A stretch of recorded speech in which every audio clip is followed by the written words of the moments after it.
Ninguém percebeu de imediato. Talvez porque a cidade estivesse apressada demais, talvez porque a fome alheia nunca costuma chamar atenção quando não grita. Mas elas não gritavam. As gêmeas apenas olhavam. Paradas diante do balcão de uma pequena lanchonete no centro da cidade, as duas meninas mantinham as mãos entrelaçadas com força, como se soltar uma da outra fosse perigoso. Eram idênticas, magras demais para a idade, com roupas simples e gastas, os pés sujos de poeira e os olhos fundos de quem já aprendeu cedo demais a engolir a própria dor em silêncio. A mais falante respirou fundo antes de falar. A voz saiu baixa, quase pedindo desculpa por existir. Moça, tem alguma coisa que sobrou? A gente pode comer qualquer coisa. Até pão velho. A mulher atrás do balcão nem levantou os olhos de imediato. Continuou limpando a superfície com um pano úmido, como se aquelas duas crianças fossem apenas parte da sujeira do dia. Quando finalmente olhou, o que se viu não foi surpresa, nem compaixão. Foi incômodo.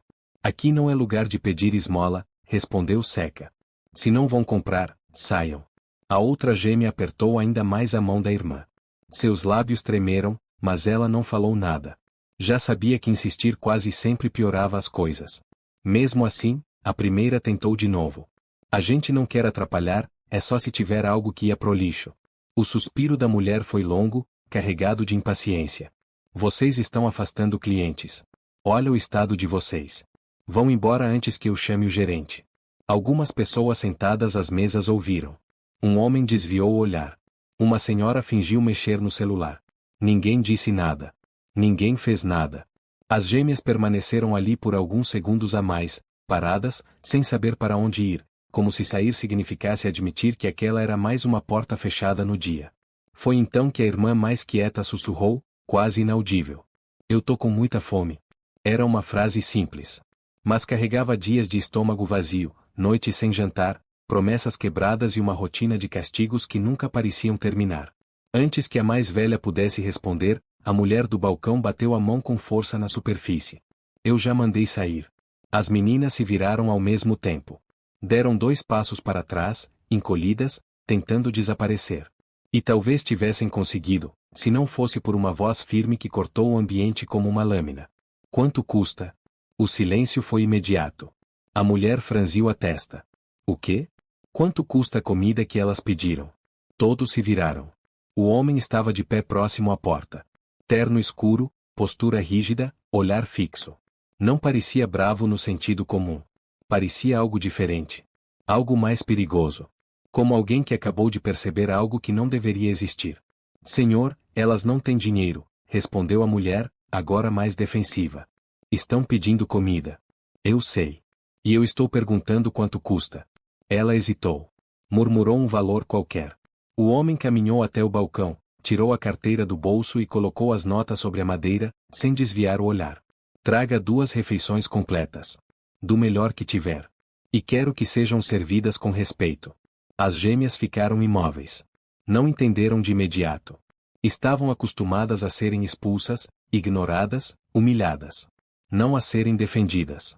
O homem se agachou diante delas, mantendo uma distância cuidadosa, como quem não quer assustar. Vocês estão com fome? A mais falante assentiu. A outra continuou olhando para o chão. Então sentem. Hoje, vocês vão comer. Enquanto caminhavam até a mesa, as pernas das duas tremiam. Não de frio. De medo. Medo de que aquilo fosse um engano.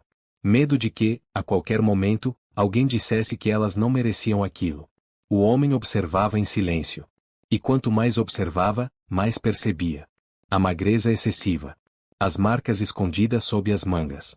O jeito como comiam rápido demais, como se a comida pudesse ser tirada delas a qualquer segundo. Ele ainda não sabia, mas naquele instante algo havia mudado para sempre. Porque negar comida a 2 crianças famintas já era grave. Mas alguém havia feito isso todos os dias. E quem fazia isso contava com o silêncio de todos. Se esta história já te tocou de alguma forma, inscreva-se no canal e me diga nos comentários de que cidade você está assistindo. Às vezes, tudo começa quando alguém decide não virar o rosto. E aquele homem, definitivamente não era alguém que virava o rosto. As gêmeas comeram em silêncio, mas não era um silêncio tranquilo. Era o silêncio de quem não confia. De quem já aprendeu que qualquer gesto de bondade pode ser retirado a qualquer momento.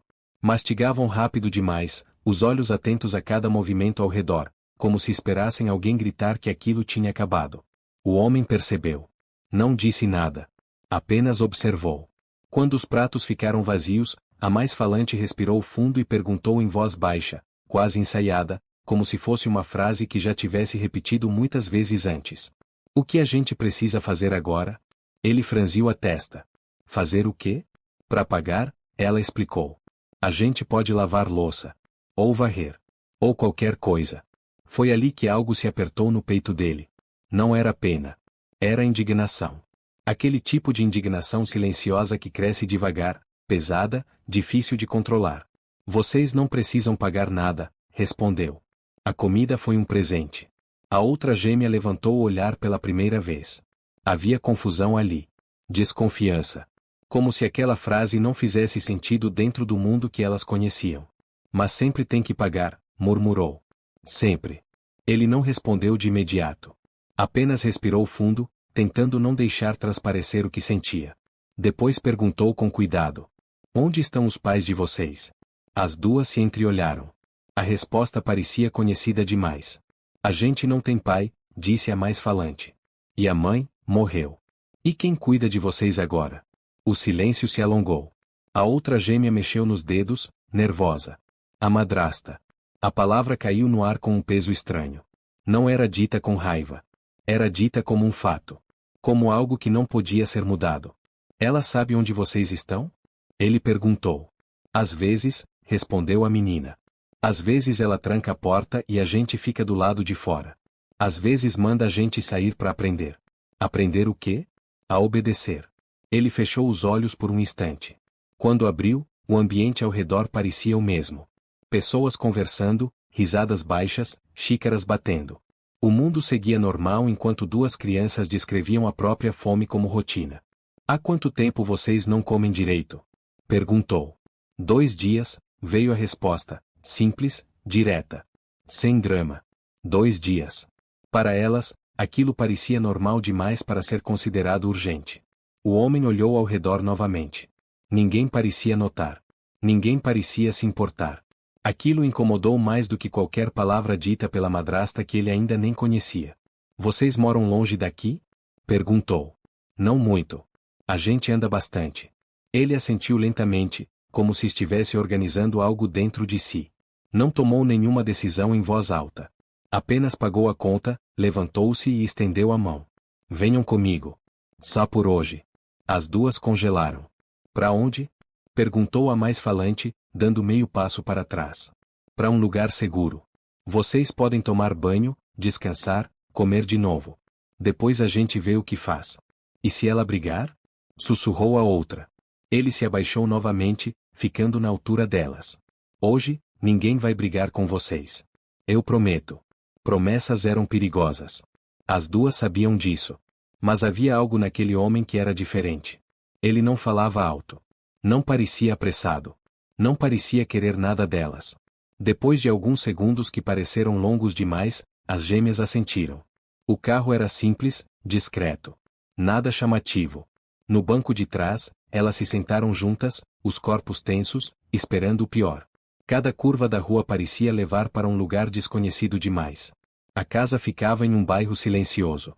Portão alto. Jardim bem cuidado. Quando entraram, pararam imediatamente. Não porque estavam impressionadas.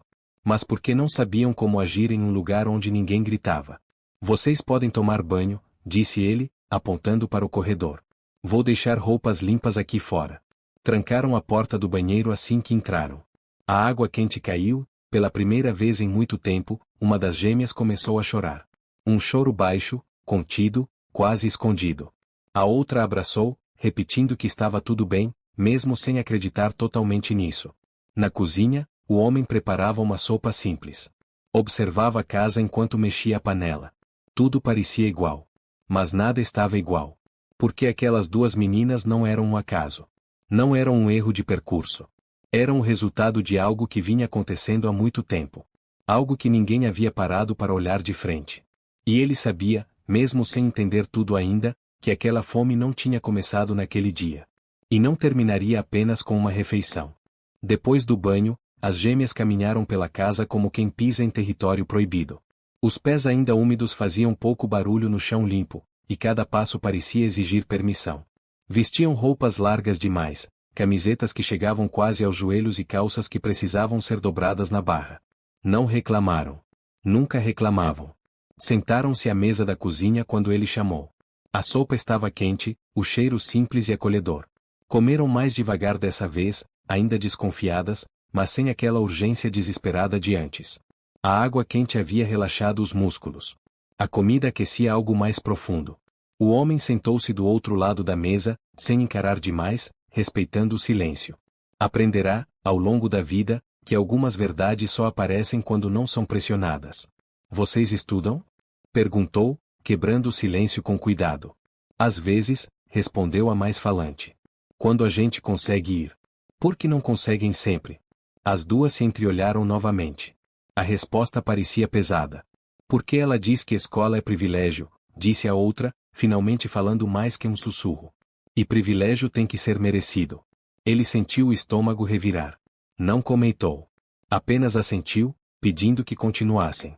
Às vezes a gente fica de castigo, continuou a primeira. Fica sem comer. Ou sem sair. Ou sem dormir direito. Como assim? Ela manda a gente ficar acordada. Ou tranca a porta do quarto. Diz que é pra gente aprender. O silêncio voltou a se instalar. Não era um silêncio vazio. Era denso, pesado de coisas não ditas. O homem percebeu que havia mais. Muito mais. Mas não forçou. Quando terminaram, ele mostrou o quarto onde poderiam dormir. 2 camas, lençóis limpos, cobertores macios. As gêmeas pararam na porta, olhando como se aquilo fosse algo que não lhes pertencesse. A porta não vai trancar, disse ele. Se precisarem de alguma coisa, estarei no quarto ao lado. A gente pode, a mais falante hesitou. A gente pode dormir juntas? Claro. Deitaram-se lado a lado, como sempre fizeram. Não era apego. Era sobrevivência. A outra gêmea demorou a fechar os olhos.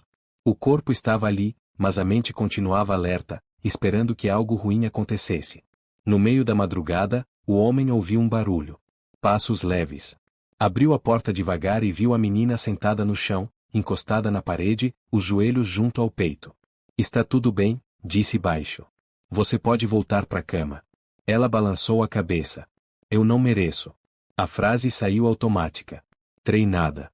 Repetida muitas vezes. Ele se aproximou lentamente e se agachou. Por que você acha isso? Porque ela diz, respondeu. Diz que a gente só dá trabalho. Que come demais. Que custa dinheiro. Ele respirou fundo, escolhendo cada palavra. Ela está errada. A menina levantou os olhos. Pela primeira vez, não havia apenas medo neles. Havia dúvida. Uma dúvida pequena, frágil, mas real. Você acha? Tenho certeza. Ela ficou em silêncio por alguns segundos, depois se levantou e voltou para a cama. O homem permaneceu ali por um tempo, parado no corredor escuro, sentindo algo se formar dentro dele. Não era impulso. Era decisão. Na manhã seguinte, preparou o café. Pão, frutas, leite quente. Quando as gêmeas chegaram à cozinha e viram a mesa posta, pararam novamente. É, pra gente? Perguntou a mais falante. Ah. Sentaram-se e comeram devagar, saboreando cada pedaço como se fosse algo raro. Depois, ele fez a pergunta que vinha evitando. Vocês querem me contar como é a casa onde moram? As duas se entreolharam. Dessa vez, não houve hesitação. A casa é grande, começou a primeira. Mas a gente não pode usar quase nada. A gente limpa tudo, completou a outra. Lava, varre, cozinha. Mas não pode sentar no sofá. Não pode mexer nas coisas. Não pode abrir a geladeira sem permissão. E quando pedem comida? Ela diz que não merecemos, respondeu a menina, com naturalidade assustadora. Diz que criança ingrata passa fome para aprender. Houve uma pausa. O homem sentiu um frio percorrer a espinha quando a outra gêmea acrescentou. Antes da gente, tinha outras crianças lá. Ele levantou o olhar lentamente. Como assim? Um menino, e depois 2 meninas, disse ela. Eles ficavam um tempo. Depois iam embora. Embora para onde? A gente não sabe, respondeu a primeira. Eles paravam de ir para a escola. A madrasta dizia que tinham sido levados. O silêncio que se seguiu foi diferente de todos os outros. Não era apenas pesado. Era alarmante. O homem se recostou na cadeira, sentindo o peso daquilo tudo cair de uma vez. Aquela não era apenas uma história de fome. Era algo maior. Algo repetido. Algo escondido à vista de todos. Ele olhou para as duas meninas à sua frente e soube, com clareza absoluta, que não podia simplesmente levá-las de volta. Vocês querem voltar para lá? Perguntou, mesmo já sabendo a resposta. As duas balançaram a cabeça ao mesmo tempo. Forte. Decidido. Foi naquele instante que ele tomou a decisão que mudaria a vida de todos eles. Não havia mais como fingir que aquilo não era problema dele. Porque agora ele sabia. E quem sabe, não consegue mais ignorar. O homem passou o resto da manhã em silêncio. Não aquele silêncio confortável de quem apenas aprecia a calma, mas um silêncio carregado, denso, como se cada pensamento tivesse peso próprio. As gêmeas perceberam. Sentaram-se no sofá, lado a lado, sem ousar falar muito, observando cada movimento dele com atenção cuidadosa. Ele pegou o telefone uma vez.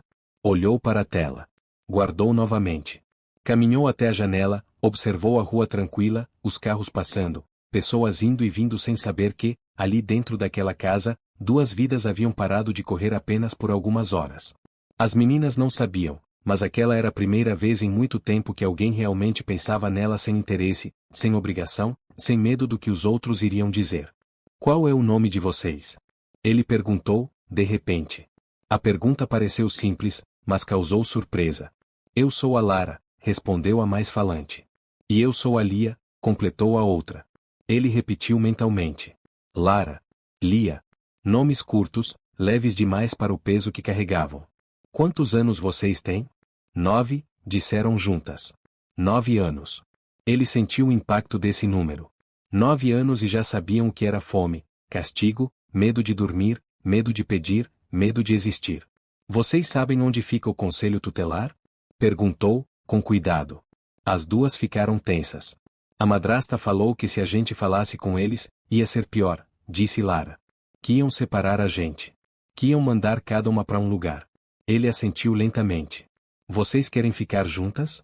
As duas responderam sem hesitar. Sempre.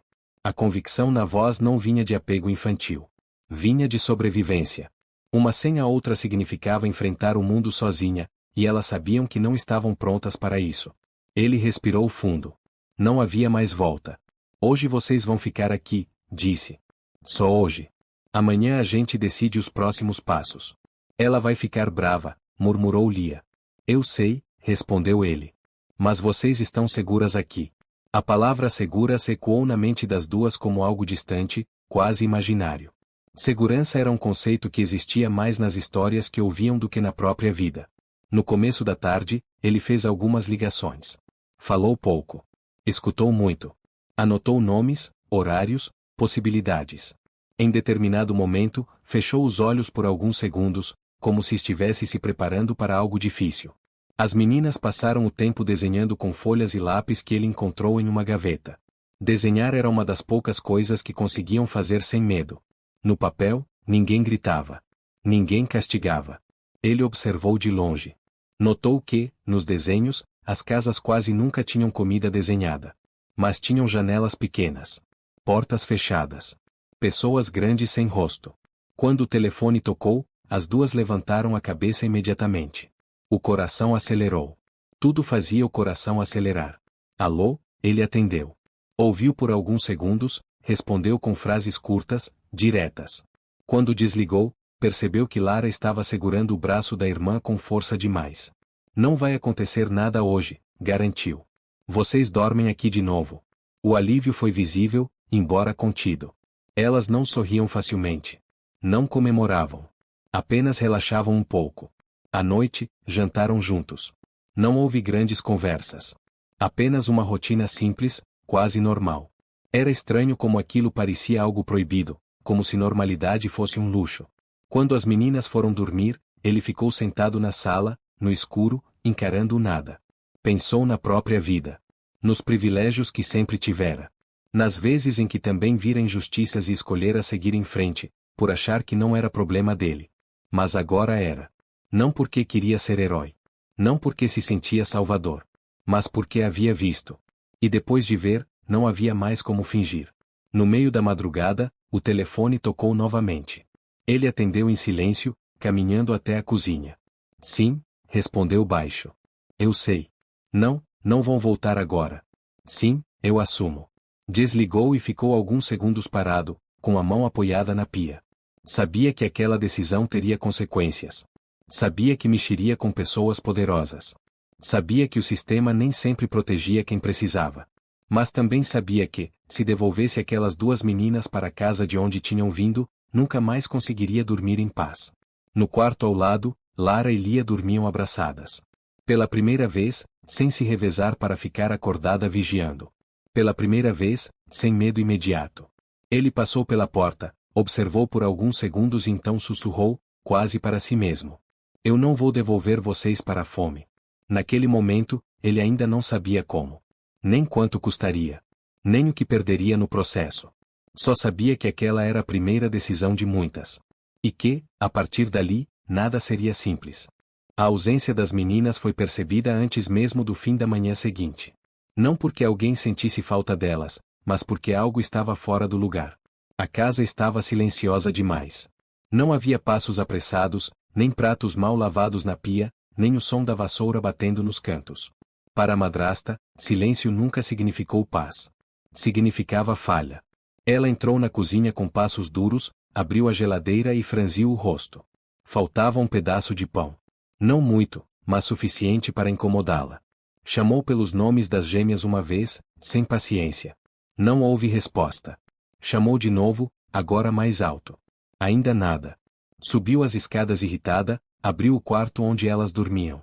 As camas estavam arrumadas de um jeito estranho. Não do jeito apressado de quem obedece por medo, mas do jeito tranquilo de quem não estava mais ali.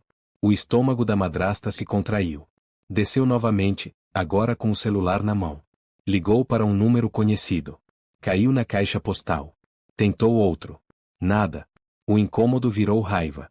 Aquelas ingratas, murmurou. Não demorou para que a raiva se transformasse em algo mais calculado. Ela sabia exatamente como agir quando perdia o controle. Sabia a quem ligar. Sabia o que dizer. Sabia como se fazer de vítima. Enquanto isso, do outro lado da cidade, as gêmeas acordavam em um quarto que ainda parecia um sonho. A luz entrava pelas frestas da cortina, suave. Não havia gritos. Não havia ordens. Apenas silêncio. Lara abriu os olhos primeiro. Demorou alguns segundos para lembrar onde estava. Quando lembrou, sentiu o coração acelerar. Virou-se para a irmã.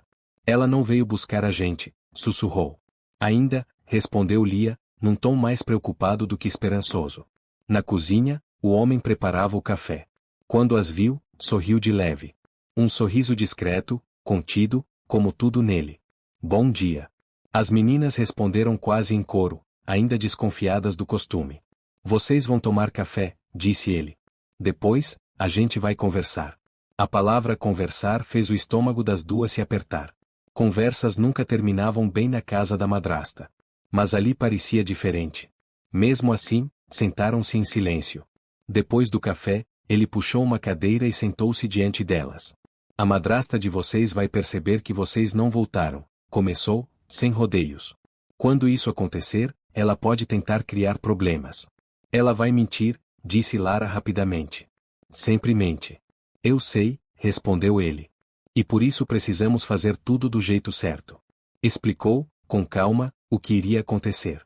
Que entraria em contato com as autoridades competentes. Que não as devolveria sem antes garantir que estivessem protegidas. Que haveria perguntas. Que talvez fosse difícil. As gêmeas ouviram tudo sem interromper. Já estavam acostumadas a situações difíceis. A diferença era que, pela primeira vez, alguém estava do lado delas. No início da tarde, o telefone tocou. Ele atendeu, colocou no viva voz sem avisar. Onde estão minhas filhas? A voz da madrasta saiu chorosa, trêmula. Perfeita demais. As meninas se encolheram imediatamente. O corpo reagiu antes da mente. Elas estão seguras, respondeu ele, firme.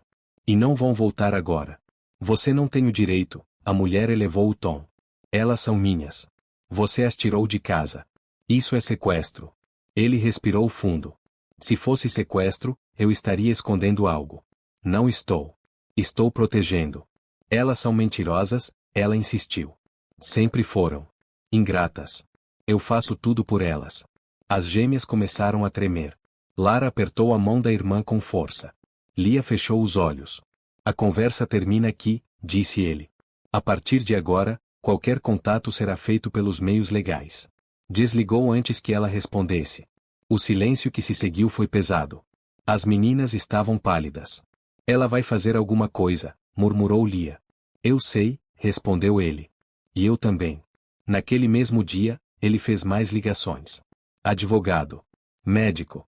Assistente social. Não explicou tudo por telefone. Apenas disse o suficiente para que entendessem a gravidade. À noite, enquanto as meninas dormiam, ele ficou sentado novamente na sala. O celular vibrava com mensagens que não respondia. Sabia que aquilo estava apenas começando. Do outro lado da cidade, a madrasta dava entrevistas para conhecidos, espalhava versões distorcidas, preparava o terreno. Para ela, não se tratava das meninas. Tratava-se de controle. E ninguém tirava algo dela sem enfrentar consequências. Mas havia algo que ela não havia previsto. Pela primeira vez, alguém não estava disposto a recuar. E quando alguém assim aparece, a mentira começa a ruir. O carro parou em frente à casa no fim da tarde. Lara percebeu primeiro. Reconheceu o som antes mesmo de ver pela janela. O corpo inteiro ficou rígido, como se alguém tivesse puxado um fio invisível por dentro dela. Lia sentiu na mesma hora. Não precisaram trocar palavras. Ela chegou, sussurrou Lara. O homem se levantou devagar, sem demonstrar pressa. Caminhou até a porta e abriu antes mesmo que a campainha tocasse. Do lado de fora, a madrasta estava acompanhada de uma mulher de postura formal, pasta nas mãos, olhar atento. Assistência social. O rosto da madrasta se contorceu por um segundo ao ver a porta aberta. Não era o cenário que esperava. Não havia desespero. Não havia recuo. Apenas firmeza. Eu quero minhas filhas agora, disse ela, sem cumprimentos. Vamos conversar, respondeu ele, dando espaço para que entrassem. A assistente social observou o ambiente com atenção. Reparou nas crianças sentadas juntas no sofá, nos cobertores dobrados, nos copos de água sobre a mesa. Nada parecia fora do lugar. Nada parecia improvisado. Meninas, disse a mulher com voz calma, eu sou a Cláudia. Vim conversar um pouco com vocês. As gêmeas se entreolharam. O medo era visível, mas havia algo novo ali. Elas não estavam sozinhas. Podem falar, disse o homem, com firmeza serena. Ninguém vai punir vocês por dizer a verdade. A madrasta suspirou alto, teatral. Elas inventam coisas quando querem atenção, comentou. Sempre foi assim. Cláudia anotou algo na pasta, sem responder. Vocês se sentem seguras aqui? Perguntou às meninas. Lara assentiu devagar. Lia fez o mesmo, sem levantar muito os olhos. E na casa de vocês? Continuou a assistente. O silêncio se alongou. A madrasta cruzou os braços. Elas estão exagerando tudo, disse, impaciente. Por favor, interrompeu Cláudia, deixe que elas respondam. Lara respirou fundo. A voz saiu trêmula, mas firme. Lá a gente passa fome. A palavra ecoou na sala. A madrasta riu, curta e seca. Fome? Isso é um absurdo. Às vezes a geladeira fica trancada, continuou Lara. Às vezes a gente fica sem comer como castigo. Lia apertou as mãos no colo.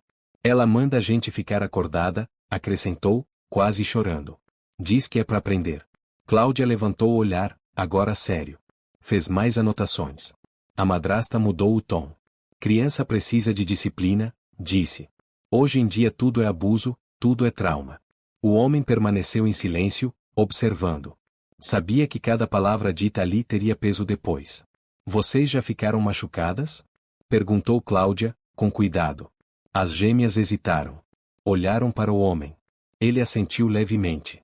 Às vezes, respondeu Lara. Mas a gente esconde. A madrasta levantou-se abruptamente. Isso é um teatro. Exclamou. Eu exijo que elas voltem comigo agora. Não, respondeu Cláudia, firme. Por enquanto, não. O silêncio foi cortante. A madrasta empalideceu. Como assim, não? Há indícios suficientes para uma avaliação mais profunda, explicou a assistente social. As meninas permanecerão aqui temporariamente. Isso é ridículo, a madrasta retrucou. Vocês estão acreditando em crianças? Cláudia fechou a pasta. Crianças também dizem a verdade. A madrasta olhou em volta, como se buscasse apoio. Não encontrou. Pegou a bolsa com força e caminhou até a porta. Isso não vai ficar assim, disse, antes de sair. Quando o carro se afastou, o ar pareceu voltar a circular dentro da casa. Lara começou a chorar. Não alto. Um choro silencioso, contido, que parecia preso havia tempo demais. Lia abraçou, como sempre. Cláudia se aproximou e se agachou diante delas. Vocês foram muito corajosas, disse. Nem sempre é fácil falar. Ela vai ficar brava, murmurou Lia. Eu sei, respondeu a assistente. Mas agora vocês não estão sozinhas. Depois que Cláudia foi embora, o homem fechou a porta e encostou-se nela por alguns segundos. O coração batia forte, mas a mente estava clara. Aquilo era só o começo. Ele se aproximou das gêmeas. Vocês fizeram exatamente o que precisavam fazer, disse. Estou orgulhoso de vocês. Lara enxugou o rosto com a manga da blusa. A gente fez certo? Fez, respondeu ele, sem hesitar. Mesmo que doa, mesmo que dê medo. Naquela noite, as meninas dormiram de mãos dadas. Não porque tinham medo imediato, mas porque sabiam que algo grande havia sido colocado em movimento. Algo que não poderia mais ser parado. E do lado de fora daquela casa, a madrasta já planejava o próximo passo. Na manhã seguinte, a casa acordou diferente. Não havia gritos, não havia correria, mas havia tensão no ar. Não era medo puro. Era expectativa. Algo tinha sido iniciado no dia anterior, e todos ali sabiam que não havia mais como voltar atrás. O homem acordou cedo. Sentou-se à mesa da cozinha com uma xícara de café já frio, olhando para o nada. A visita da assistente social tinha sido apenas a primeira peça de um mecanismo lento e pesado. Ele conhecia aquele sistema. Sabia que não funcionava com pressa. Sabia que, muitas vezes, funcionava mal. As gêmeas acordaram pouco depois. Vieram juntas, como sempre.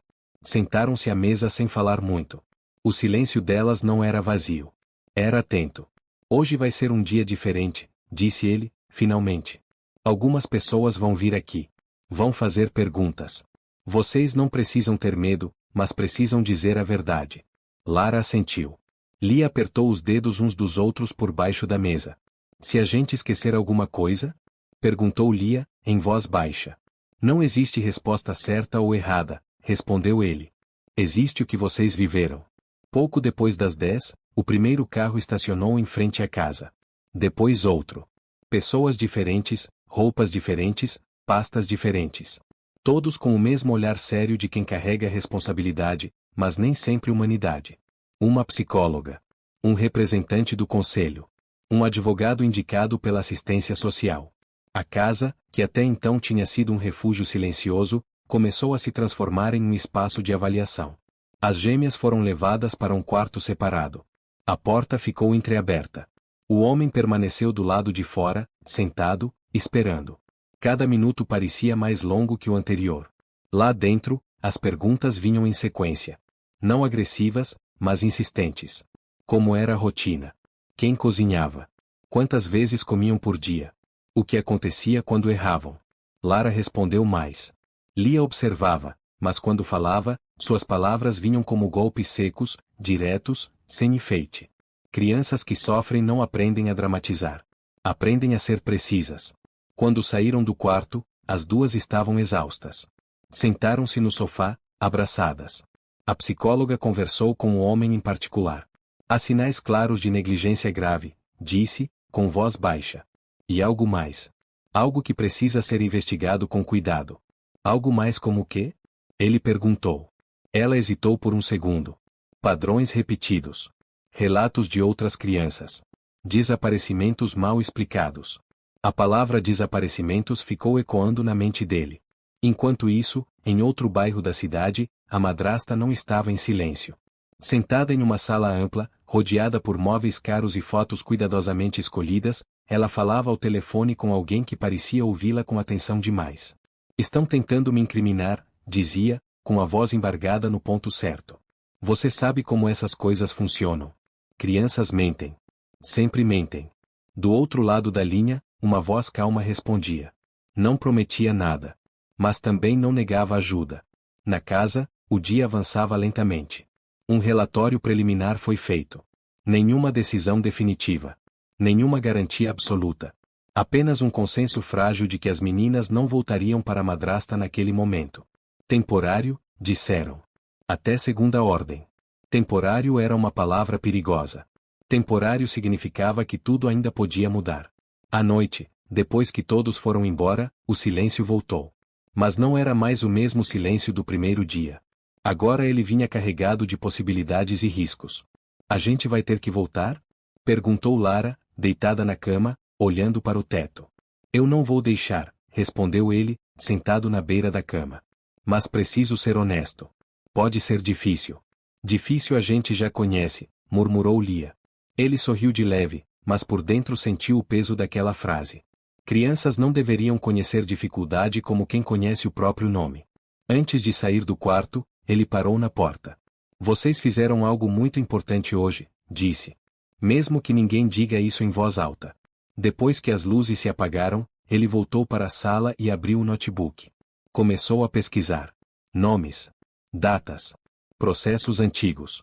Notas esquecidas em arquivos públicos. E quanto mais procurava, mais percebia que aquela história não tinha começado com Lara e Lia. Elas eram apenas as últimas. O sistema estava se mexendo. Mas havia forças tentando puxá-lo para trás. E quando isso acontece, alguém sempre tenta calar quem fala primeiro. O silêncio da madrugada era quebrado apenas pelo som baixo do teclado.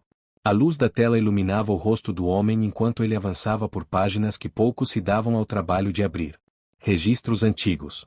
Processos arquivados. Notas breves que não explicavam nada, mas sugeriam demais. Ele não procurava provas definitivas. Procurava padrões. E eles começaram a surgir rápido demais para serem coincidência. Havia um nome que se repetia. Sempre o mesmo sobrenome. Sempre ligado a pedidos de guarda temporária. Sempre com desistências súbitas. Crianças que entravam nos registros, meses depois, simplesmente desapareciam do sistema. Não como pessoas. Como números. O estômago dele se contraiu quando percebeu algo ainda mais grave. Em todos os casos, as crianças eram pobres. Filhos de mães falecidas.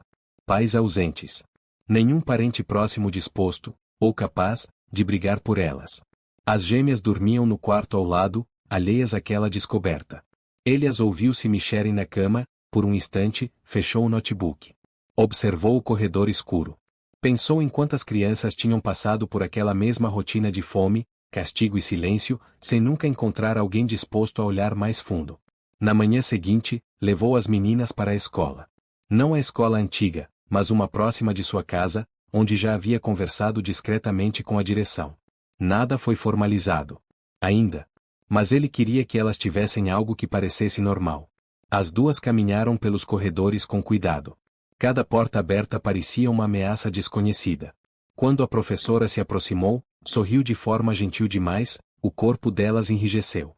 Vocês podem sentar ali, disse a professora, apontando duas carteiras vazias. Sentaram-se juntas, como sempre. Quando o sinal tocou, Lara olhou para a irmã. Aqui tem lanche, sussurrou. Lia assentiu, sem saber se aquilo era uma promessa real. Enquanto isso, ele voltou para casa e continuou a investigação. Fez ligações. Algumas caíram na caixa postal. Outras foram encerradas rápido demais. Até que uma voz cansada atendeu do outro lado. Alô? Estou procurando informações sobre crianças que passaram por um determinado processo de guarda, disse ele, direto. Houve uma pausa longa. Você não deveria mexer nisso, respondeu a voz. Essas coisas costumam não acabar bem. Para quem? Ele perguntou. A ligação caiu. No início da tarde, Cláudia apareceu novamente. Não com a postura formal da primeira visita. Havia preocupação agora. Estão pressionando, disse, sem rodeios. Gente de cima. A madrasta? Ele perguntou. Não só ela. Há interesses envolvidos. Pessoas que não querem esse caso aberto. Ele contou o que havia encontrado. Cláudia ouviu em silêncio. Quando terminou, ela fechou os olhos por um segundo.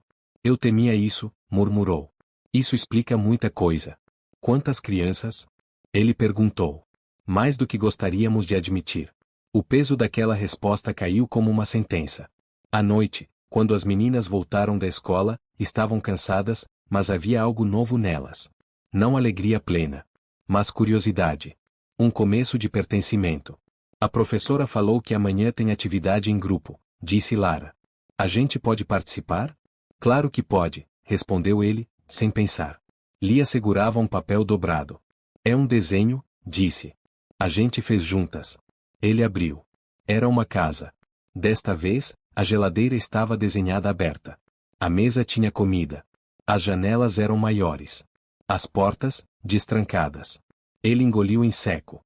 Naquela noite, o telefone tocou novamente. Um número desconhecido. Ele atendeu. Você está indo longe demais, disse uma voz masculina, fria. Algumas histórias precisam ficar enterradas. Ele não respondeu de imediato. Essas crianças não são histórias, disse por fim. São pessoas. A ligação terminou sem despedida. Do outro lado da cidade, a madrasta observava a própria imagem refletida no espelho. Não havia mais teatro. Apenas cálculo. Ela sabia que, se aquele homem continuasse, não seria apenas sua reputação que estaria em risco. Seria tudo. E quando alguém percebe isso, deixa de jogar limpo.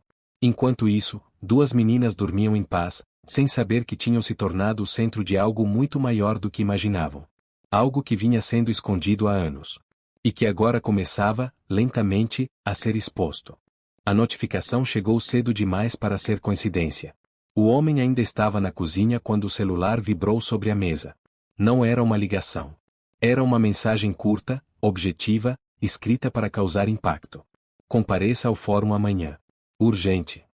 Ele leu 2 vezes. Não havia remetente identificado, mas ele sabia exatamente de onde aquilo vinha. A madrasta havia se movido. E não estava sozinha. As gêmeas entraram na cozinha poucos minutos depois, ainda sonolentas. Lara percebeu o semblante dele imediatamente. Crianças que vivem sob tensão aprendem a ler expressões antes mesmo de entender palavras. Aconteceu alguma coisa? Perguntou. Algumas pessoas decidiram se defender, respondeu ele. Mas isso não muda nada para vocês hoje. Preparou o café normalmente. Pão, leite, frutas. Tentou manter a rotina. Sabia que estabilidade era tão importante quanto proteção naquele momento. Na escola, o clima parecia diferente. A diretora pediu para conversar com ele rapidamente. Nada explícito. Apenas perguntas a mais. Olhares cautelosos. Comentários soltos sobre processos em andamento. O sistema começava a pressionar por todos os lados. Quando voltou para casa, encontrou Cláudia à porta. O rosto sério, sem rodeios. Ela entrou com um pedido de reintegração imediata, disse. Alegou sequestro, alienação e abuso psicológico. Abuso psicológico, ele repetiu, incrédulo. É, confirmou Cláudia. Está tentando inverter tudo. Sentaram-se à mesa. Ele mostrou as anotações, os registros antigos, os padrões encontrados. Cláudia balançou a cabeça lentamente. Isso pode mudar o jogo, disse. Mas também pode torná-lo perigoso. Para quem? Ele perguntou. Para você. Ele não respondeu. Apenas pensou nas 2 meninas no quarto ao lado, desenhando novamente no chão da sala. À tarde, um carro desconhecido ficou parado do outro lado da rua por tempo demais. Ele percebeu. Não comentou. Apenas anotou mentalmente. Naquela noite, Lara acordou assustada com um pesadelo. Falava dormindo. Repetia palavras soltas. Trancada. Escuro. Fome. Ele sentou ao lado da cama até que ela se acalmasse. Lia segurava a mão da irmã com força, como sempre. Ela vai ganhar? Perguntou Lia, quando tudo ficou em silêncio novamente. Não, respondeu ele, com firmeza.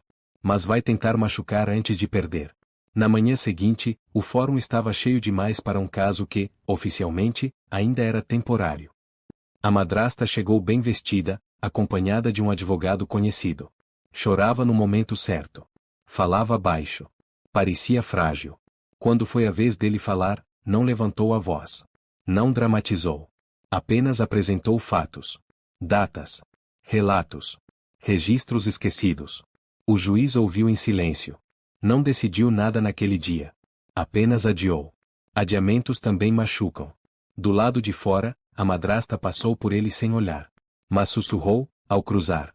Isso vai acabar mal. Ele observou enquanto ela se afastava. Pela primeira vez, sentiu o peso real do que estava enfrentando. Não era apenas uma mulher cruel. Era uma rede. Ao chegar em casa, encontrou as gêmeas sentadas no sofá, abraçadas. Quando o viram, correram até ele. A gente achou que você não voltava, disse Lara, com a voz trêmula. Ele se abaixou e as abraçou, firme. Eu sempre volto, disse. Sempre. Mas, por dentro, sabia que aquela promessa começava a ser testada de formas que ele ainda não podia prever. Aquela foi a noite em que ele dormiu pouco. Não por medo, mas por estratégia. Porque quando o sistema reage, é sinal de que alguém tocou onde não devia. E ele não tinha intenção alguma de parar agora. O adiamento da decisão caiu como uma sombra sobre os dias seguintes. Não era derrota, mas também não era vitória. Era o tipo de espera que corrói por dentro, porque tudo continua em suspenso. A rotina seguia, mas nada era realmente normal. O homem passou a ser mais cuidadoso. Mudou horários. Observou trajetos. Evitou repetir padrões. Não por paranoia, mas por experiência. Sabia que quando alguém poderoso sente que está perdendo o controle, começa a agir fora das regras. As gêmeas perceberam a mudança, mesmo sem entender tudo. Lara começou a perguntar menos. Lia observava mais. O silêncio delas não era mais apenas medo. Era atenção.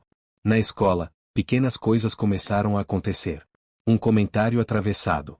Um bilhete pedindo reunião. Uma professora que evitava contato visual. Nada explícito. Tudo sutil demais para ser coincidência. Estão dizendo que vocês vão embora, contou Lara, certa tarde, mexendo no cadarço do tênis. Quem disse isso? Ele perguntou, mantendo a calma. Uma menina da sala. Disse que ouviu a mãe falando. Ele assentiu lentamente. Vocês não vão embora sem que eu saiba, disse. E sem que tudo seja esclarecido. Mas sabia que o boato era uma estratégia antiga. Desestabilizar antes de atacar. Naquela mesma noite, Cláudia ligou mais tarde do que de costume. Encontramos algo, disse, sem rodeios. Ele fechou a porta da sala antes de responder. O quê? Um relatório antigo. Nunca foi anexado a processo nenhum. Uma assistente social tentou denunciar anos atrás. Foi transferida logo depois. E as crianças? 2 passaram pelo mesmo endereço. Uma foi para um abrigo distante. A outra, simplesmente desapareceu do sistema. A palavra desapareceu não precisava de explicação.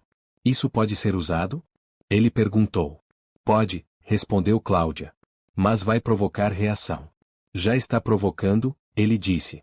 No dia seguinte, recebeu uma visita inesperada. Um homem bem vestido, postura educada demais, sorriso contido.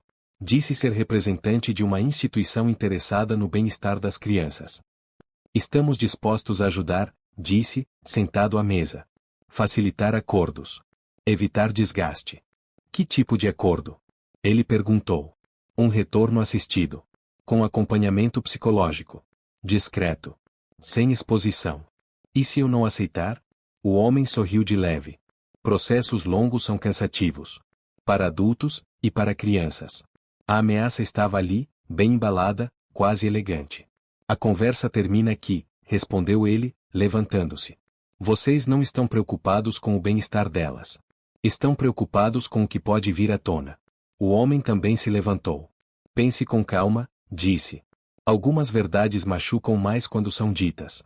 Depois que ele saiu, o silêncio voltou a pesar. À noite, enquanto as gêmeas dormiam, o homem sentou-se novamente diante do computador. Reuniu tudo o que tinha. Organizou datas. Nomes. Conexões. Não era mais apenas defesa. Era exposição. No quarto, Lara acordou com um barulho distante. Foi até a porta e ficou observando. Viu o homem concentrado, sério, cercado de papéis. Você está bravo? Perguntou. Ele se virou, surpreso. Não, respondeu. Estou decidido. Ela assentiu, como se entendesse mais do que qualquer adulto imaginaria. A gente também está, disse, antes de voltar para o quarto. Naquela madrugada, ele enviou os primeiros e-mails. Para pessoas que não costumavam ser acionadas. Pessoas que não gostavam de atenção indesejada. A verdade começava a se mover. E quando isso acontece, o medo muda de lado. A resposta não veio imediatamente. Nenhum telefonema, nenhuma mensagem, nenhum sinal visível. Mas o silêncio, dessa vez, era diferente. Não era abandono. Era cálculo. Na manhã seguinte, o homem percebeu antes mesmo de sair de casa. Um carro estacionado do outro lado da rua, parado tempo demais. Não chamava atenção. Justamente por isso chamava. Ele não comentou nada com as gêmeas. Preparou o café normalmente. Ouviu Lara contar um sonho confuso. Observou Lia comer em silêncio, atenta a tudo, como sempre. Hoje eu vou buscá-las um pouco mais cedo, avisou, como se fosse algo comum. Na escola, a diretora pediu uma conversa rápida. O tom era cuidadoso demais. Recebemos algumas ligações, disse ela, ajeitando os óculos. Pessoas preocupadas. Pessoas que não conhecem as meninas, ele respondeu. A diretora suspirou. Há rumores de que o caso pode ganhar visibilidade. Ele já ganhou, disse ele. Só não oficialmente. Ao sair, viu o mesmo carro dobrar a esquina logo atrás. Confirmou o que já sabia. A decisão de agir havia acionado engrenagens que não podiam mais ser desligadas.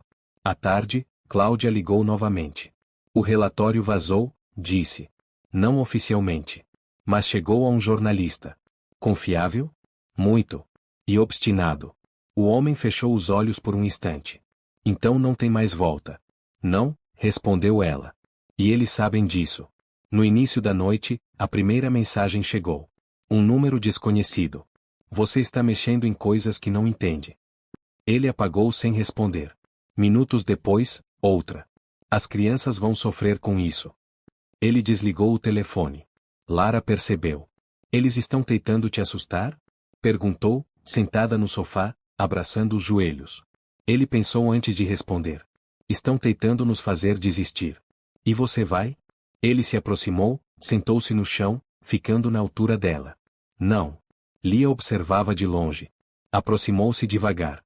Quando eles mentem assim, é porque estão com medo, disse, num tom baixo, quase clínico. Ele olhou para ela, surpreso. Onde você aprendeu isso? Observando, respondeu. Naquela mesma noite, a matéria foi ao ar. Sem nomes completos. Sem acusações diretas. Mas com perguntas que ninguém queria responder. Por que crianças desaparecem do sistema? Quem se beneficia do silêncio? Quantos casos foram arquivados sem explicação? O telefone voltou a tocar. Desta vez, de um número conhecido. Você passou do limite, disse a voz do outro lado. Agora não há mais proteção. Nunca houve, respondeu ele. Só omissão. Houve um silêncio pesado. Pense nelas, insistiu a voz. É exatamente por elas que eu estou fazendo isso. Ele desligou. Naquela madrugada, o carro voltou. Desta vez, outro se juntou a ele. Faróis apagados. Presença muda. Ele não dormiu. Sentou-se na sala, luz baixa, ouvindo cada som da casa. Às 3 da manhã, alguém bateu à porta. Não com força. Com autoridade. Quando abriu, havia 2 homens e uma mulher. Credenciais à vista. Precisamos conversar, disse a mulher. Agora? Ele perguntou. Agora, respondeu ela. Antes que alguém tente impedir. Dentro da casa, Lara e Lia observavam do corredor, em silêncio absoluto. A mulher falou baixo, mas firme. O que você trouxe à tona é maior do que imaginávamos. Há pessoas tentando apagar rastros. Então estamos no caminho certo, ele disse. Ela assentiu. Mas isso significa risco. Para todos. Ele respirou fundo. Elas não vão voltar para aquele lugar. Não vão, garantiu a mulher. Não mais. Quando saíram, o céu já começava a clarear. O homem fechou a porta e encostou a testa nela por um instante. Lara se aproximou primeiro. A gente venceu? Perguntou. Ele olhou para as duas. Ainda não, respondeu. Mas agora eles é que estão correndo. O dia amanheceu diferente. Não mais pesado. Tenso, sim. Mas com uma energia nova. Como se algo antigo tivesse sido quebrado. A verdade estava fora da caixa. E não havia mãos suficientes para empurrá-la de volta. A partir daquele dia, nada mais aconteceu nos bastidores. O que antes se movia em silêncio passou a acontecer à luz do dia, ainda que de forma desconfortável para muitos. Os primeiros efeitos surgiram logo cedo. Portais de notícia replicaram a matéria. Programas matinais mencionaram um caso delicado envolvendo crianças vulneráveis. Nenhum nome completo, nenhuma acusação direta, mas o suficiente para despertar perguntas que ninguém conseguia mais ignorar. O homem levou as gêmeas para a escola como sempre, mas percebeu o olhar diferente das pessoas. Não era curiosidade comum. Era reconhecimento. Algumas cabeças se viravam rápido demais. Outras demoravam mais do que o normal. Estão olhando, murmurou Lara, apertando a alça da mochila. Deixe olharem, ele respondeu. Quando olham, significa que não estão mais fingindo que não veem. Na escola, a diretora aguardava na porta. Recebemos orientações novas, disse, com a voz mais firme do que nos dias anteriores. Qualquer tentativa de retirada das meninas deve passar por nós e por autoridades específicas. Ninguém entra aqui sem autorização formal. Ele assentiu. Obrigado. Não me agradeça, ela respondeu. Eu deveria ter feito isso antes. À tarde, Cláudia apareceu pessoalmente. Tinha olheiras fundas, mas os olhos estavam acesos. O ministério abriu o procedimento, disse. Oficial. Público. E agora? Agora começa a parte que eles mais odeiam. Transparência. Ela abriu a pasta e espalhou alguns documentos sobre a mesa. Outros casos surgiram. Pessoas que ficaram caladas por anos começaram a falar. Quantas? Ele perguntou. Mais do que esperávamos. Lia se aproximou, curiosa, mas cautelosa. Eles estão com medo porque não conseguem controlar tudo ao mesmo tempo, disse, analisando os papéis. Cláudia sorriu de leve. Exatamente. Mas nem tudo era avanço. No início da noite, chegaram novas mensagens. Não ameaças diretas. Tentativas de descredibilizar. Ele quer fama. Está manipulando as crianças. É tudo exagero. Eles estão tentando mudar a história, disse Lara, olhando o celular por cima do ombro dele. Estão tentando salvar a própria imagem, respondeu. Quando não conseguem apagar os fatos, atacam quem os mostra. No noticiário da noite, um comentarista levantou dúvidas sobre interesses ocultos. Outro rebateu com dados. Pela primeira vez, havia confronto de narrativas, não uma só versão empurrada para debaixo do tapete. Antes de dormir, Lia fez uma pergunta que ele temia. E se perdermos? Ele se sentou ao lado dela. Mesmo que tudo desse errado amanhã, algo já mudou. Agora existem registros. Pessoas falando. Olhos atentos. Então eles não podem fingir de novo, disse ela. Não, respondeu. E isso já é uma vitória. Naquela madrugada, nenhum carro ficou parado na rua. Nenhuma sombra. Nenhuma batida na porta. O silêncio voltou, mas não como antes. Era o silêncio de quem observa de longe, esperando o próximo movimento. E o próximo movimento não viria deles. Viria de quem, por muito tempo, foi obrigado a calar. Os dias seguintes trouxeram algo inesperado. Não foram novas ameaças. Não foram confrontos diretos. Foram histórias. Primeiro, uma mulher apareceu na portaria do prédio. Tinha pouco mais de 40 anos, mãos inquietas, olhar cansado de quem ensaiou aquela conversa por muito tempo antes de decidir acontecer. Eu vi a reportagem, disse, quando ele atendeu. E, eu reconheci o endereço. Ele não respondeu de imediato. Apenas abriu o portão e fez um gesto para que ela entrasse. Sentaram-se à mesa da cozinha. As gêmeas observavam de longe, sem interromper. Eu morei lá quando tinha 8 anos, continuou a mulher. Fiquei pouco tempo. Depois fui enviada para um abrigo. Nunca entendi por quê. Só lembro da fome e do medo. Ela respirou fundo, como se cada palavra precisasse atravessar uma barreira invisível. Quando vi a matéria, percebi que não tinha sido só comigo. Não foi a última. Nos dias seguintes, telefonemas começaram a chegar. Mensagens longas, escritas de madrugada. Pessoas que nunca haviam falado. Pessoas que tinham sido desacreditadas, ignoradas, empurradas para o esquecimento. Cláudia confirmou o que já parecia evidente. O padrão está ficando impossível de negar, disse. Datas, locais, relatos, tudo converge. E quem está do outro lado? Ele perguntou. Pessoas influentes, respondeu ela. Algumas ainda em cargos importantes. Lara ouviu a conversa sentada no chão, desenhando. Então eles sabiam, disse, sem levantar a cabeça. Ninguém contestou. Na escola, um trabalho simples virou assunto sério. A professora pediu que escrevessem sobre algo que precisa mudar no mundo. Lara escreveu pouco. Lia escreveu muito. Quando a professora leu, ficou em silêncio por longos segundos. Posso guardar isso? Perguntou. Lia assentiu. Não é só meu, respondeu.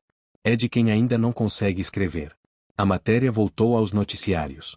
Desta vez, com mais vozes. Sem sensacionalismo. Sem exageros. Apenas repetição. E a repetição tornava impossível fingir que era um caso isolado. Naquela noite, ele recebeu uma ligação diferente.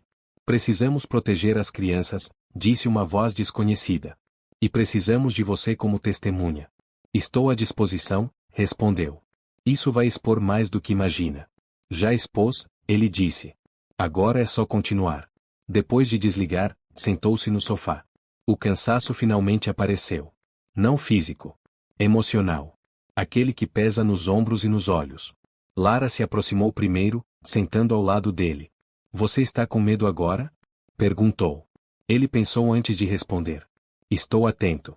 É diferente, ela disse. É, concordou. Lia se sentou do outro lado. Quando as pessoas começam a contar histórias, não tem como parar, disse. Mesmo que tentem.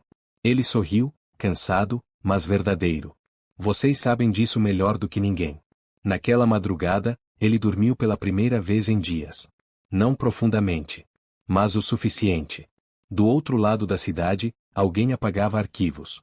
Alguém fazia ligações apressadas. Alguém tentava se antecipar ao inevitável. Mas já era tarde. O silêncio, finalmente, estava falando. E não havia mais como mandá-lo calar. A convocação oficial chegou numa manhã silenciosa, dessas que parecem comuns demais para carregar algo importante. Um envelope simples, papel timbrado, linguagem objetiva. Nada dramático. Justamente por isso, definitivo. Ele leu 2 vezes antes de dobrar o papel com cuidado. Vamos precisar ir até lá, disse, colocando o envelope sobre a mesa. Lara largou o copo de leite. Lá onde? Onde as decisões começam a tomar forma, respondeu. Onde as histórias deixam de ser só histórias. Lia observou o envelope como quem entende mais do que as palavras dizem. Eles vão tentar confundir, disse. Vão dizer que foi mal entendido. Que ninguém tinha certeza de nada. Vão, ele concordou. Porque é assim que o passado tenta sobreviver. Nos dias seguintes, a movimentação aumentou. Advogados surgiram. Pessoas que antes não atendiam ligações passaram a retornar mensagens com rapidez suspeita. Antigos conhecidos reapareceram oferecendo ajuda. Querem controlar o estrago, disse Cláudia, durante uma reunião discreta. Não evitar a verdade. Apenas moldá-la. Não vai funcionar, ele respondeu. Não completamente, ela concordou. Mas vão tentar desacreditar testemunhas. Cansar. Prolongar. O primeiro depoimento foi o mais difícil. Não o dele, mas o de alguém que nunca havia sido ouvido de verdade. Uma mulher entrou na sala com passos hesitantes. As mãos tremiam levemente. Sentou-se, respirou fundo e começou. Eu avisei, disse. Ninguém quis ouvir. Falou sobre portas fechadas. Sobre relatórios ignorados. Sobre crianças que sumiam dos registros sem explicação plausível. Cada frase parecia arrancada de um lugar fundo demais para ser acessado com facilidade. Do lado de fora, ele aguardava. Não por obrigação, mas por respeito. Quando ela saiu, os olhos estavam vermelhos, mas havia algo novo ali. Alívio. Obrigada por não desistir, disse, passando por ele. Ele apenas assentiu. O segundo depoimento trouxe algo inesperado. Um nome que não aparecia havia anos. Um cargo que ainda existia. Uma assinatura repetida em documentos diferentes, em épocas diferentes. Isso muda o peso do processo, disse Cláudia, mais tarde. Agora não é só omissão. É participação. À noite, em casa, Lara fez uma pergunta simples. Eles vão ser punidos? Ele pensou antes de responder. Alguns, sim. Outros, talvez não da forma que merecem. Então por que tudo isso? Ela insistiu. Lia respondeu antes dele. Porque agora ninguém pode dizer que não sabia. Ele olhou para ela, sentindo o peso e o orgulho misturados. Exatamente. Na madrugada seguinte, o telefone tocou uma única vez. Uma ligação curta. Uma voz conhecida, tensa. Você precisa parar, disse. Está indo longe demais. Não existe longe demais quando se trata disso, ele respondeu. Está mexendo com estruturas antigas. Estruturas que só se mantêm porque contam com o silêncio dos outros. Houve um silêncio do outro lado. Pense nas consequências. Eu penso nelas todos os dias, ele disse. E mesmo assim continuo. Desligou sem esperar resposta. Do outro lado da cidade, alguém abria gavetas esquecidas. Pastas amareladas. Provas que deveriam ter sido destruídas, mas não foram. O passado, ignorado por tanto tempo, agora batia à porta de quem sempre se julgou inalcançável. E desta vez, ninguém fingiria que não ouviu. A primeira queda não foi pública. Não houve manchetes imediatas nem sirenes. Foi discreta, quase silenciosa, como costumam ser as rupturas mais profundas. Um afastamento temporário. Uma nota curta, cuidadosamente escrita, citando motivos pessoais. Mas quem acompanhava de perto sabia, não era pessoal. Era inevitável. Naquela manhã, Cláudia chegou mais cedo do que o habitual. Não trouxe pastas. Trouxe apenas o telefone na mão e um olhar que misturava exaustão e algo próximo de alívio. Ele caiu, disse. Quem? Ele perguntou, embora já soubesse. O primeiro nome que apareceu nos documentos. Aquele que assinava sem ler. Ou fingia. Ele respirou fundo. Não sorriu. Não comemorou. Apenas assentiu. E os outros? Estão se mexendo, respondeu ela. Tentando se proteger. Alguns tentando jogar a culpa uns nos outros. Sempre fazem isso, ele disse. Em casa, as gêmeas sentiram a mudança no ar, mesmo sem entender todos os detalhes. Não havia tensão acumulada nos cantos. Não havia aquela sensação de ameaça constante que se infiltra no silêncio. Está diferente, disse Lara, enquanto ajudava a arrumar a mesa. Está, ele concordou.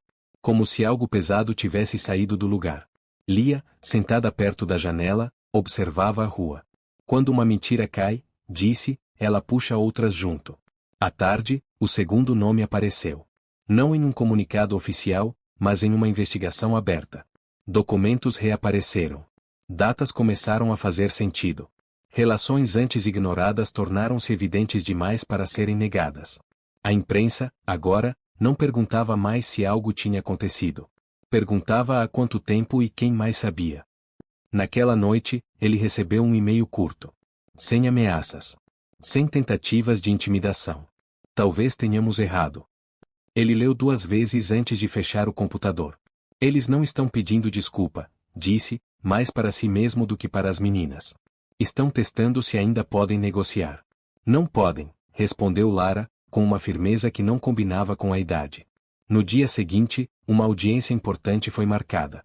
Não era o fim. Ainda não. Mas era o começo de algo que não poderia mais ser controlado nos bastidores. A sala estava cheia. Advogados. Observadores. Pessoas que por anos ocuparam cadeiras confortáveis e agora evitavam cruzar olhares. Quando ele foi chamado a falar, levantou-se devagar. Não havia discurso ensaiado. Não havia necessidade. Eu não vim aqui para destruir ninguém, disse. Vim para que não fosse possível continuar fingindo. Falou das gêmeas. Não como vítimas, mas como pessoas. Falou de padrões, não de exceções. Falou de silêncio, não de monstros isolados. Quando terminou, ninguém aplaudiu. Não era um espetáculo. Era um reconhecimento incômodo.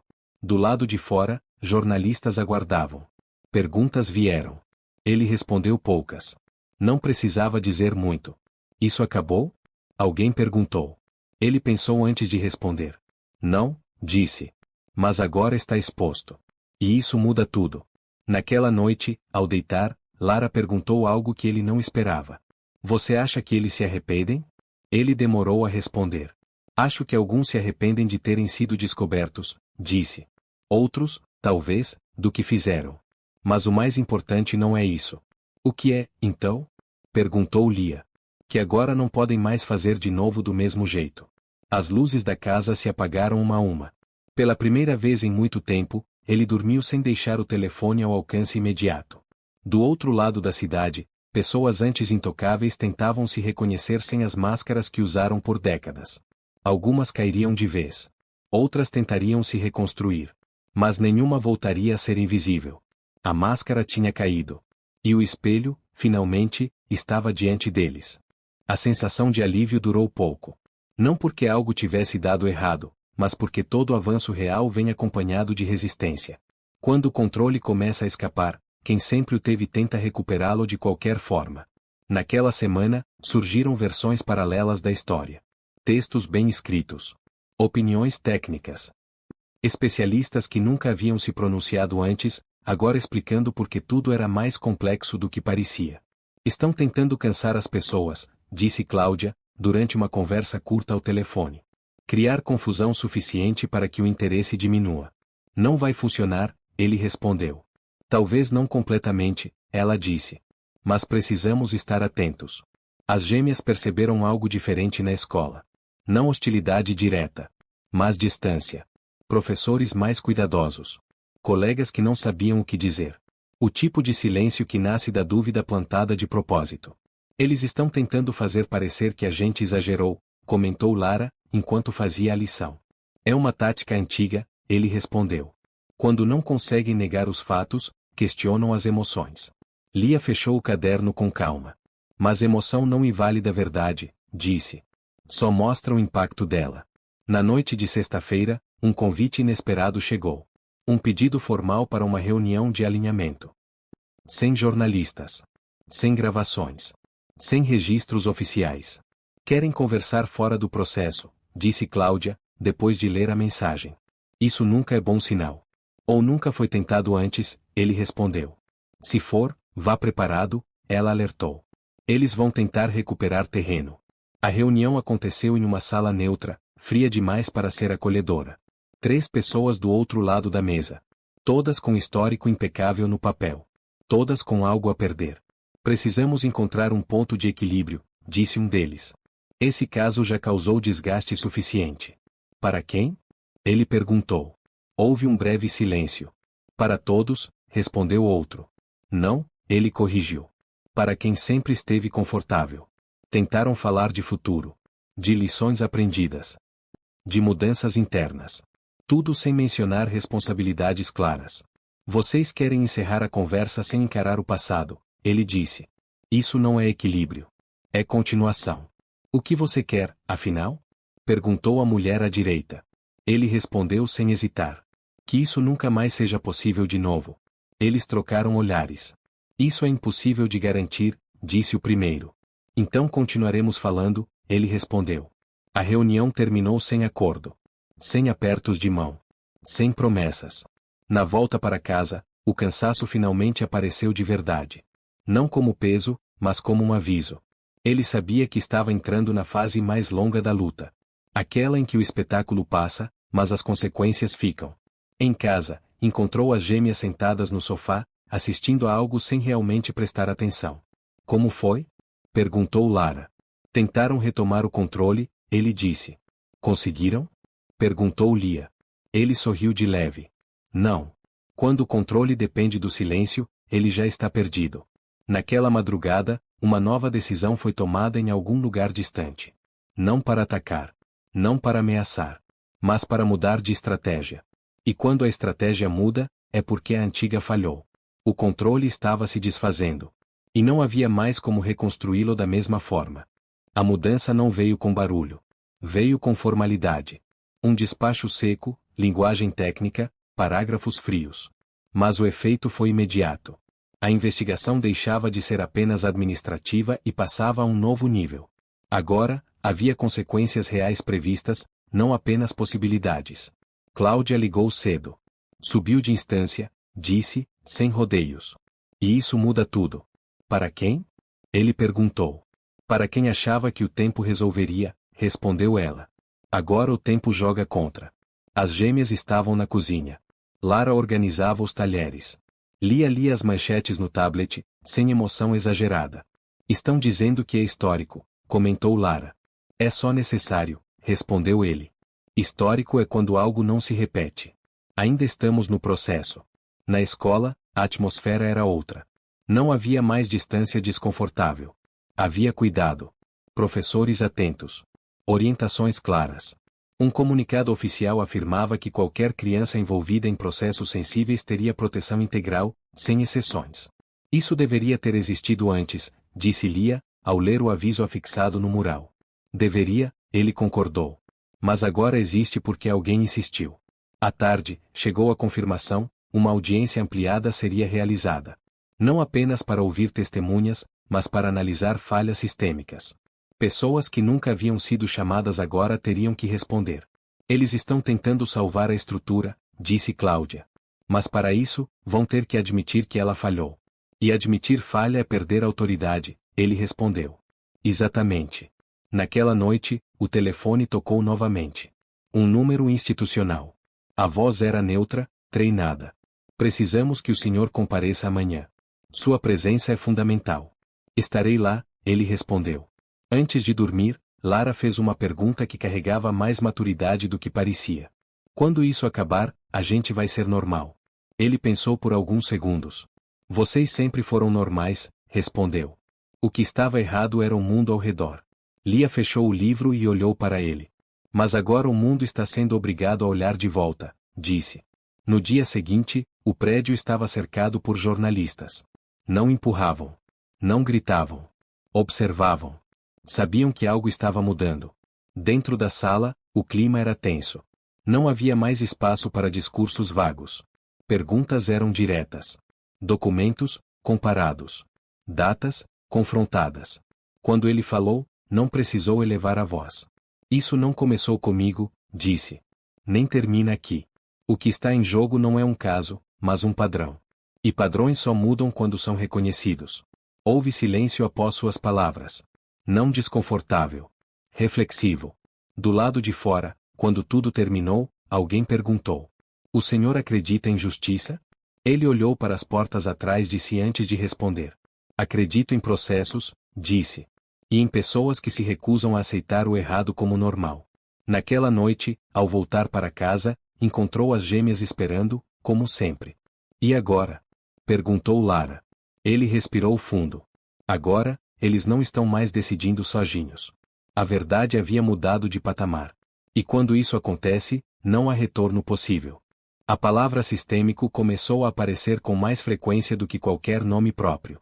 Nos documentos. Nas reportagens. Nos discursos cuidadosos de quem antes evitava qualquer responsabilidade direta. Quando algo passa a ser chamado de sistêmico, deixa de ser um erro isolado. Torna-se uma falha estrutural. E estruturas, quando falham, não quebram de uma vez. Elas rangem. Estalam. Cedem aos poucos. Cláudia apareceu no fim da tarde com um semblante diferente. Não era tensão. Era foco. Estão abrindo auditorias internas, disse. Em setores que nunca foram auditados de verdade. Porque agora alguém está olhando, ele respondeu. Porque agora não dá mais para fingir que ninguém viu, ela corrigiu. As gêmeas ouviam em silêncio. Lara brincava com um elástico nos dedos. Lia observava o rosto de Cláudia, tentando decifrar o que não estava sendo dito. Isso vai atingir gente que não esperava, comentou Lia. Cláudia assentiu. Já está atingindo. Naquela semana, 3 afastamentos foram anunciados. Nenhuma explicação detalhada. Apenas comunicados formais. Para garantir a lisura do processo. Para preservar a integridade das investigações. Palavras bonitas, disse Lara, ao ouvir a notícia no rádio. São, ele concordou. Mas o que importa é o efeito. Na escola, um psicólogo passou a acompanhar alunos em situações sensíveis. Um programa piloto foi implementado. Não como favor, mas como obrigação institucional. Eles estão reagindo, disse Lia. Não porque querem. Porque precisam. À noite, enquanto jantavam, o telefone tocou. Cláudia novamente.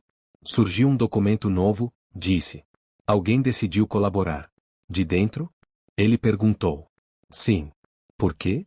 Houve uma pausa. Porque percebeu que a estrutura não vai protegê-lo desta vez. Ele fechou os olhos por um instante. Não por surpresa. Por confirmação. O que diz o documento? Que havia orientações verbais para não insistir em determinados casos. Nada por escrito. Nada rastreável. Mas agora alguém resolveu colocar no papel. Isso muda tudo, ele disse. Muda, ela concordou. Porque agora não é só falha. É intenção. Naquela madrugada, ele acordou antes do despertador. Não por medo. Por clareza. Sabia que estavam entrando na fase mais sensível. Aquela em que aliados surgem, mas também interesses se chocam. Antes de sair da cama, ouviu passos leves no corredor. Lara apareceu na porta. Você vai sair cedo? Perguntou. Vou, respondeu. A gente fica bem? Ela perguntou, sem dramatização. Ele se levantou, ajoelhou-se à frente dela. Vocês ficam seguras, disse. E não estão sozinhas. Lia apareceu logo atrás. Quando as paredes racham, disse, Quem estava escondido precisa escolher rápido de que lado vai ficar. Ele sorriu de leve. Você tem razão. No prédio onde as investigações avançavam, conversas mudaram de tom. O que antes era defensivo passou a ser estratégico.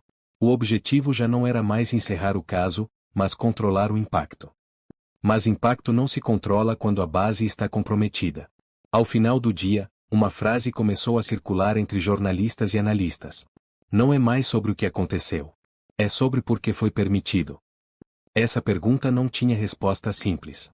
Nem rápida. Mas tinha consequências. O sistema começava a rachar. E, pelas frestas, verdades antigas escapavam à luz. A rachadura virou fenda quando a pressa entrou em cena. Nada expõe mais do que decisões tomadas rápido demais, especialmente por quem passou anos confortável demais. As primeiras contradições começaram a aparecer em público.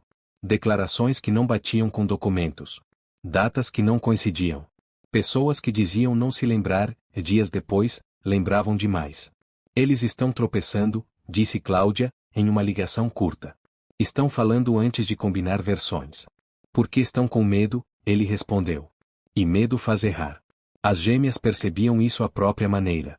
Não pelos jornais, mas pelo comportamento das pessoas ao redor. Adultos que antes evitavam o assunto agora puxavam conversa. Professores que antes desviavam o olhar agora perguntavam se elas estavam bem. Não por curiosidade. Por consciência tardia. É estranho, comentou Lara. Agora todo mundo quer saber. Porque agora sabem que não podem mais dizer que não sabiam, respondeu ele. Lia observava as manchetes no tablet. Quando alguém começa a se justificar demais, é porque já perdeu a posição, disse. Naquela semana, um depoimento vazou. Não oficialmente. Não autorizado. Mas suficiente para mostrar o desespero. Um ex-diretor admitia, ainda que tentando se proteger, que havia recebido orientações para não criar problemas institucionais. A frase se repetia como um eco feio. Problemas institucionais, repetiu Lara, indignada. Então a gente era um problema? Ele se agachou ao lado dela. Não. Vocês eram o que o sistema não queria enxergar. O impacto foi imediato. Redes sociais, que antes discutiam o caso com cautela, agora falavam com indignação aberta.